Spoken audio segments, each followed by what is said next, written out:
एक ऐसी कंपनी जिसके सामने दुनिया का सबसे अमीर देश अमेरिका भी मदद की गुहार लगाए खड़ा रहता है। 2008 का इकोनॉमिक क्राइसिस हो या फिर 2020 का कोविड पेंडेमिक, जब भी अमेरिका की वर्चस्वता पर सवाल खड़े हुए हैं, ब्लैक रॉक कंपनी अमेरिका के लिए वरदान बन के सामने आई है। और खाली अमेरिका ही नहीं, आज ब्लैक रॉक दुनिया भर में 10 ट्रिलियन डॉलर से ज्यादा के फंड्स को मैनेज करती है। ये नंबर कितना बड़ा है, इसका अंदाजा आपको इस बात से लग जाएगा कि इंडिया, जो आज के समय में 3.7 ट्रिलियन डॉलर्स की जीडीपी के साथ दुनिया की 5th सबसे बड़ी इकोनॉमी है, ब्लैक रॉक इससे 2.5 गुना से भी अधिक के एसेट्स मैनेज कर रही है। दुनिया की टॉप कंपनीज जैसे एप्पल, माइक्रोसॉफ्ट, गूगल, मेटा आज ब्लैक रॉक द्वारा ही कंट्रोल की जाती है।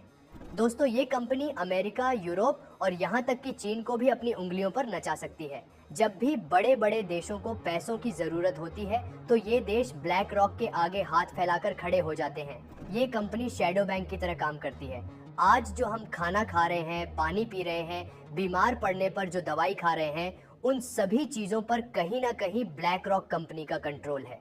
इतना ही नहीं, रशिया यूक्रेन वॉर में जब यूक्रेन की इकोनॉमी की कमर टूटी हुई थी, तब जेलेंस्की ने पूरे यूक्रेन देश के फंड्स की चाबी और किसी को नहीं बल्कि सीधा ब्लैक रॉक कंपनी को थमा दी थी।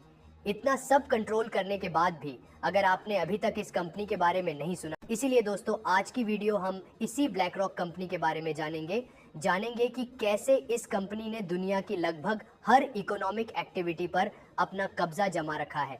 कैसे आज डेवलप्ड देश जब उनकी इकोनॉमी डाउन होती है तब इस कंपनी से हेल्प मांगते हैं। कैसे ये कंपनी एक रियल लाइफ इल्यूमिनाटी की तरह वर्क करती है। और सबसे बड़ा सवाल, आखिर कैसे ये कंपनी अमेरिका के गवर्नमेंट ऑफिसर्स को हायर कर फ्यूचर में उनसे अपने पक्ष में लॉज बनवाकर अमीर बनती है। दोस्तों, वीडियो काफ़ी इंटरेस्टिंग होने वाली है, आप एंड तक बने रहिएगा। History of black rock and Larry Fink. दोस्तों, वीडियो को शुरू करने से पहले आइए सबसे पहले कंपनी की हिस्ट्री और उनके फाउंडर की कहानी को जान लेते हैं, क्योंकि तभी आपको समझ आएगा कि कैसे इतने कम समय में ये कंपनी फाइनेंस की दुनिया में बादशाहत हासिल कर पाई है। दोस्तों, ब्लैक रॉक कंपनी के फाउंडर लैरी फिंक है। लैरी फिंक अमेरिका की एक साधारण यहूदी फैमिली में पैदा हुए थे, जिनकी रुचि फाइनेंस और स्टॉक मार्केट में काफ़ी ज़्यादा थी। वो समझ गए थे कि पैसे की पावर पॉलिटिकल पावर से भी ज़्यादा होती है। जिसके पास पैसा होगा वो देश के नेता और सरकार को अपनी जेब में लेकर घूम सकता है। इसलिए साल 1976 में उन्होंने अमेरिका की इन्वेस्टिंग फर्म बॉस्टन फर्स्ट में बतौर सिक्योरिटी ट्रेडर काम करना शुरू कर दिया। सिर्फ 8 सालों में ही वो कंपनी के एमडी पद पर प्रमोट कर दिए गए। मात्र 31 साल की उम्र में उन्होंने ये उपलब्धि अपने नाम कर ली थी। उन्होंने अपने कार्यकाल में कंपनी को $1 बिलियन का प्रॉफिट कराया था, जिसके बाद फाइनेंस की दुनिया में उनका कद काफ़ी बढ़ गया था। लेकिन 1986 में उनसे कैलकुलेशन के दौरान एक छोटी सी गलती हो गई, जिससे कंपनी को $100 मिलियन का लॉस हुआ। लैरी जल्द ही कंपनी के सीईओ बनने वाले थे, लेकिन इस गलती के कारण उन्हें कंपनी से बाहर का रास्ता दिखा दिया गया। लैरी को काफ़ी बुरा लगा। लैरी ने तय किया कि अब वो फिर कभी नौकरी नहीं करेंगे। इसके बाद उन्हें ब्लैकस्टोन कंपनी के फाउंडर स्टीव श्वार्ट्जमैन का साथ मिला। स्टीव समझ गए थे कि लैरी उनके लिए तुरुप का इक्का साबित हो सकता है। स्टीव ने लैरी को $5 मिलियन दिए और लैरी ने 7 अन्य साथियों के साथ मिलकर Blackstone finance management limited company की शुरुआत की। एक तरह से देखा जाए तो 1988 में ब्लैक रॉक कंपनी की नींव डल चुकी थी।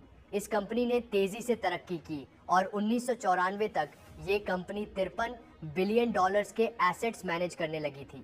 बड़ी बड़ी कंपनियां ब्लैकस्टोन कंपनी को अपना पैसा मैनेज करने की जिम्मेदारी देने लगी थी। लेकिन 1994 में स्टीव ने खुद को कंपनी से अलग कर लिया और कंपनी में अपने 35% शेयर्स सिर्फ $240 मिलियन में बेच दिए। स्टीव इसे अपनी लाइफ की सबसे बड़ी गलती मानते हैं। उन्हें आज भी इस बात का पछतावा है, क्योंकि अगर उन्होंने वो शेयर्स नहीं बेचे होते तो आज उनकी वैल्यू $50 बिलियन से भी अधिक की हो चुकी होती। स्टीव के अलग होने से लैरी को कुछ खास फर्क नहीं पड़ा और उन्होंने कंपनी का नाम बदलकर ब्लैक रॉक कर लिया। ब्लैकस्टोन से ब्लैक रॉक होने पर भी इन्वेस्टर्स ने भरोसा कायम रखा। साल 1999 में ब्लैक रॉक ने $14 के प्राइस के साथ अपना पहला आईपीओ लॉन्च किया और उन्हें $900 मिलियन की फंडिंग मिली। इसके कुछ ही महीनों में कंपनी $165 बिलियन के एसेट्स मैनेज करने लगी थी। लैरी फिंक जानते थे कि यदि उन्हें आगे बढ़ना है तो अपने विरोधियों को रास्ते से हटाना होगा। उन्होंने अपनी कंपीटिंग कंपनियों को खरीदना शुरू कर दिया। साल 2006 में पहले उन्होंने मेरिल लिंच कंपनी को खरीदा और फिर 2009 में बार्कलेज ग्लोबल इन्वेस्टर्स को भी टेक ओवर कर लिया। अब ब्लैक रॉक का रास्ता साफ हो चुका था और तब से लेकर आज तक कंपनी ने फिर कभी पीछे मुड़कर नहीं देखा। Overview of black rock. दोस्तों, ब्लैक रॉक को आज दुनिया की सबसे पावरफुल एसेट मैनेजमेंट कंपनी माना जाता है, जो दुनिया के कई देशों और कंपनियों के फंड्स को मैनेज करने का काम करती है। ये company insurance fund, pension fund, bonds, securities और स्टॉक्स को रेगुलेट करती है। इसके अलावा रियल एस्टेट सेक्टर में भी ये कंपनी डील करती है। आज ब्लैक रॉक के दुनिया के 38 देशों में 89 से अधिक ऑफिस हैं और 100 से अधिक देशों में कंपनी के क्लाइंट्स मौजूद हैं। सभी कॉन्टिनेंट्स पर इस कंपनी की प्रेजेंस है। ये कंपनी आज के समय में $10 ट्रिलियन से अधिक के एसेट्स मैनेज कर रही है। दोस्तों, $10 ट्रिलियन यूएस, चीन के बाद हर देश की जीडीपी से ज्यादा पैसा है। लेकिन दोस्तों, ऐसा नहीं है कि ब्लैक रॉक कंपनी ने इतनी बड़ी कामयाबी इतने कम समय में ऐसे ही हासिल कर ली। दरअसल इसके पीछे कंपनी द्वारा लिए गए ऐसे कई फैसले हैं जिन पर आज भी सवाल खड़े किए जाते हैं। Economic crisis is not any limitation. साल 2008 और 2020 में जब पूरी दुनिया में इकोनॉमिक क्राइसिस आया था, पूरी दुनिया में हाहाकार मच गया था, उस समय भी ब्लैक रॉक ने खूब पैसा कमाया था। साल 2008 में लेमन क्राइसिस के दौरान अमेरिका सहित दुनिया के तमाम बड़े देशों की इकोनॉमी डूब रही थी। कई कंपनियां बैंकरप्ट हो गई थीं, लाखों लोगों की नौकरियां चली गई थीं, लेकिन उस समय ब्लैक रॉक कंपनी की इनकम में 23% की बढ़ोतरी देखने को मिली थी, जो कि अपने आप में काफी चौंकाने वाली बात थी। इतना ही नहीं दोस्तों, अमेरिका को उस समय इकोनॉमिक क्राइसिस से बाहर लाने में भी ब्लैक रॉक कंपनी का इम्पोर्टेंट रोल रहा था। सरकार ने लैरी फिंक से जब सॉल्यूशन मांगा तो उन्होंने कई बैंक्स को लोन देने का फैसला किया और गवर्नमेंट ने थोक के भाव बैंक्स को पैसे दिए, जिससे मार्केट में फिर से पैसा आ सके। लेकिन यहाँ पर भी एक ट्विस्ट देखने को मिला। लैरी ने अपना बिजनेस माइंड चलाया। उन्होंने उन बैंक्स को ही पैसा दिया था जिनमें उनकी कंपनी के स्टेक्स थे। दोस्तों, कुछ लोगों का ऐसा भी मानना है कि वो इकोनॉमिक क्राइसिस क्रिएट करने वाले भी लैरी फिंक ही थे। उनकी डेट सिंडिकेट पॉलिसी के कारण ही लेहमैन क्राइसिस आया था, यानी कि उनकी कंपनी ब्लैक रॉक ने बड़ी मात्रा में उन जगह पैसा लगाया जहां से पैसा वापस आने की संभावनाएं काफी कम थी और नतीजा इकोनॉमिक क्राइसिस के रूप में निकला। दोस्तों, इतना ही नहीं, 2008 के बाद 2020 में कोविड पैंडेमिक में दुनिया को एक और झटका लगा। उस समय भी ब्लैक रॉक ने प्रॉफिट शो किया था, साथ ही कई कंपनियों को दिवालिया होने से भी बचाया था। इसके अलावा कंपनी अपनी हायर पोस्ट पर बड़ी मात्रा में गवर्नमेंट ऑफिशियल्स को हायर करती है। कंपनी का कहना है कि वो ऐसा इसलिए करती है क्योंकि गवर्नमेंट ऑफिशियल्स जिन्हें क्षेत्र चलाने का अनुभव प्राप्त है, वो कंपनी को बेहतर तरीके से चला सकते हैं। जब ये ऑफिसर्स वापस जाकर पॉलिटिक्स में जाते हैं या गवर्नमेंट बनाते हैं, तब ऐसे लॉज जानबूझकर बनवाए जाते हैं जिससे ब्लैक रॉक कंपनी को फायदा हो, इन्हें टैक्स में बचत मिले। एग्जाम्पल देखें तो डीज और अडेएमओ ब्लैक रॉक कंपनी के एम्प्लॉय रह चुके हैं, जो एक समय पर बराक ओबामा की नेशनल इकोनॉमिक काउंसिल के सदस्य रह चुके थे और यही लोग आगे बाइडेन के अंडर काम करते हैं। इवन कमाला हैरिस भी ब्लैक रॉक की एम्प्लॉय रह चुकी है, जो आज की डेट में अमेरिका की वाइस प्रेसिडेंट है। इसके अलावा माइकल पायल, जो ब्लैक रॉक कंपनी की farmer global chief investment strategist थे, वे ब्लैक रॉक कंपनी ज्वाइन करने से पहले बराक ओबामा की गवर्नमेंट का हिस्सा थे और आज यही माइकल अमेरिका की वाइस प्रेसिडेंट कमाला हैरिस के चीफ इकोनॉमिक एडवाइजर हैं। पॉलिसी बनेगी और वो ब्लैक रॉक के पक्ष में ना हो, ऐसा तो हो नहीं सकता। और कहीं ना कहीं इसी वजह से आज अमेरिका का मोस्टली पैसा ब्लैक रॉक ही मैनेज करती है। इवन कोरोना महामारी के समय अमेरिका के फेडरल रिजर्व ने एफएमए, जो ब्लैक रॉक की एक कंसल्टिंग आर्म है, उसको इमरजेंसी में अपने फंड्स को मैनेज करने का टेंडर दिया था। खास बात यह है, ये टेंडर बिना किसी बिडिंग के या बोली के ब्लैक रॉक को मिला था। BlackRock regulates each and every industry. Coca-Cola, Walmart, Cisco, McDonald, Johnson and Johnson, Mastercard और Visa.com जैसी सभी कंपनी में BlackRock के स्टेक्स मौजूद है। यानी आप अपने क्रेडिट या डेबिट कार्ड से भी अगर कोई ट्रांजैक्शन कर रहे हैं तो उसका फायदा BlackRock को हो रहा है। इंडिया की भी कई कंपनियों में BlackRock ने इन्वेस्ट किया हुआ है। Infosys, Reliance, HDFC, ICICI bank, axis bank, Maruti Suzuki, TCS, Mahindra and Mahindra और अल्ट्राटेक सीमेंट जैसी कंपनियों में BlackRock की मेजर होल्डिंग्स हैं। BlackRock की सबसे बड़ी होल्डिंग्स की बात करें तो फोर्ड कंपनी में इसके 7.25% स्टेक्स है। फेसबुक, एप्पल और JP मॉर्गन में 6.5% शेयर्स की हिस्सेदारी BlackRock की है। अल्फाबेट इंक में 4.48%, डॉइचे बैंक में 4.8%, वेराइजन में 7.5% के अलावा माइक्रोसॉफ्ट, Amazon और एनवीडिया जैसी कंपनी में भी BlackRock के अच्छे खासे शेयर्स मौजूद हैं और सभी कंपनियों में ये टॉप इन्वेस्टर्स की लिस्ट में ही मौजूद है।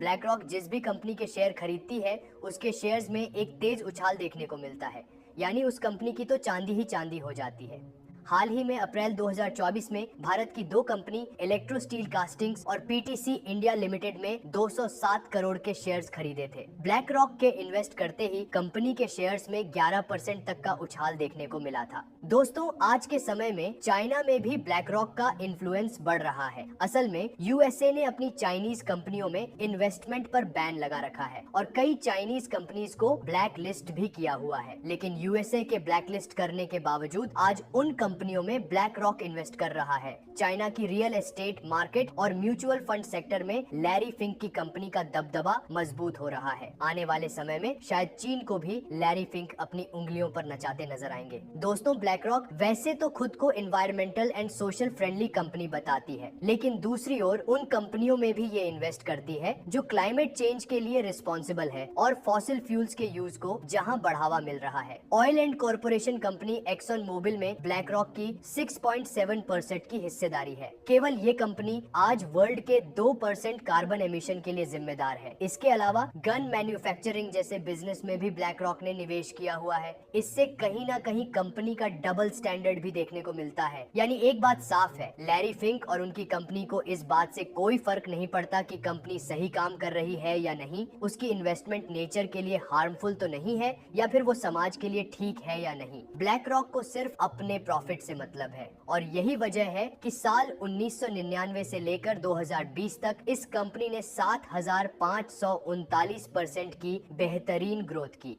BlackRock मैजिकल सॉफ्टवेयर अलादीन का चिराग है जिसके जरिए आज ये इस ऊंचाई तक पहुंच पाई है। अलादीन के चिराग का नाम अलादीन ही है, यानी asset liability and debt and derivative investment network. असल में ये कंपनी के द्वारा डिजाइन किया गया एक सॉफ्टवेयर है जो फ्यूचर प्रोग्राम के तौर पर काम करता है। इस सॉफ्टवेयर का काम रिस्क मैनेजमेंट करना है। अलादीन सॉफ्टवेयर ग्लोबल इवेंट्स और रिस्क पैरामीटर्स को मेजर करते हुए AI के जरिए ये बताता है कि कहां पर इन्वेस्ट करना सही रहेगा और कहां पर पैसा डूबने की आशंका है। दुनिया के लगभग सभी देशों और हजारों कंपनियों के डेटा को कैलकुलेट कर ये सॉफ्टवेयर अपनी रिपोर्ट देता है। 50,000 से अधिक यूजर्स इस सॉफ्टवेयर का यूज कर रहे हैं। बड़ी बड़ी कंपनियां करोड़ों रुपए इस सॉफ्टवेयर को यूज करने के लिए दे रही हैं और आज 21 ट्रिलियन डॉलर से अधिक के एसेट्स सिर्फ इस सॉफ्टवेयर के जरिए मैनेज किए जा रहे हैं। इसी के थ्रू जापान अपने 1.5 ट्रिलियन के पेंशन फंड को रेगुलेट करता है। World's largest companies Apple, Microsoft और गूगल्स पेरेंट फर्म अल्फाबेट, ये तीनों अमेरिका की सबसे बड़ी US पब्लिक कंपनीज BlackRock के अलादीन सिस्टम पर ही रिलाई करती है। तो इसके बारे में मीडिया में ज्यादा खबरें क्यों नहीं आती? असल में ये भी कंपनी की अपनी एक पॉलिसी है। लैरी फिंक नहीं चाहते कि उनकी कंपनी मीडिया में ज्यादा आए। अगर मीडिया में कंपनी की खबरें छपने लगेगी तो हर छोटे बड़े फैसले पर लोगों की नजर रहेगी और लैरी फिंक अपने फैसले प्राइवेट रखना ही पसंद करते हैं और वो ऐसा करने में इसीलिए कामयाब हो जाते हैं क्योंकि दुनिया की 90% मीडिया पर भी BlackRock का कंट्रोल है। अधिकतर सभी बड़े मीडिया हाउस में BlackRock ने इन्वेस्ट किया हुआ है। फॉक्स में 18%, CPS में 16% और कॉमकास्ट में 13% की हिस्सेदारी BlackRock की है। यही वजह है कि कोई भी मीडिया हाउस BlackRock की मर्जी के बगैर उनके बारे में कुछ नहीं छाप सकता। तो दोस्तों, ये थी